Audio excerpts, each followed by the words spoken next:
You look at all these countries like America, you look at people like Obama, you look at people like Oprah, and you look at all this stuff. Is it a matter of destiny that all these people are so great? Is it a matter of destiny that these countries are doing well, better than other countries? Is it a matter of destiny that we have people like Obama and Oprah? Can anybody be like that? Can they, anybody be great? There are so many great people in the world apart from Obama and Oprah. That just depends. That just depends on what category of people you are following and what you term as great. So some people, for example, being a broadcaster like Oprah is not a big thing. So some people, being a scientist is much more interesting, yes, and it shows more greatness than being a president. For example, being a president of a university or a professor in a university might even be more important to some other people than just being a show host.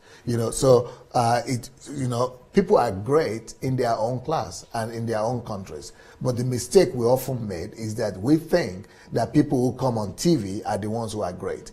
It's just like me as a pastor, for example. I know so many pastors that are not on TV, and the world doesn't know them.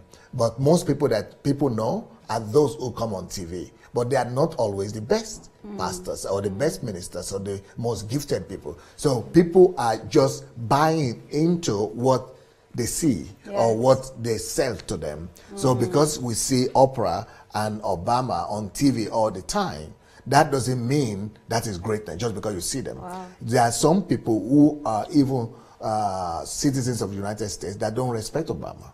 And several other more people who don't even know who Oprah is. Some people even know who Obama is, really. So, greatness is in you, accomplishing the best in whatever direction or calling that God has called you to. So even if your calling is to be a chef and you are the best in that profession, then you're already great. And if you are, attaining the best and doing the best you could do and becoming the best you could be, yes, in wherever area of life you are called to, then you are great. But popularity does not always equal greatness. And fame also does not always equal greatness. Those are, wow, different dimensions, okay, of characteristics that, okay, yeah. So if we're going to remove fame and being known from the equation, yes, so are you like exploits? Let's, yes, use the word exploits. Like for example, yes, yes, achievements. Yes, like you are doing exploits in Ukraine, yes, at the moment. Yes. So how is it that were you really set apart to do this? Was it like it had to be Pastor Sunday Adelaja? Because it's like you're about the only man that pastors. Oh, okay, I get the question now. Yes. Is it only a few people who are called to be great? Yes. Well, I think everybody can actually be great, but in different areas. But then also we are aware that some people were given 5 talents, while some were given 2 talents, 1 talent. But even with 1 talent, you can still do that and be great with that potential.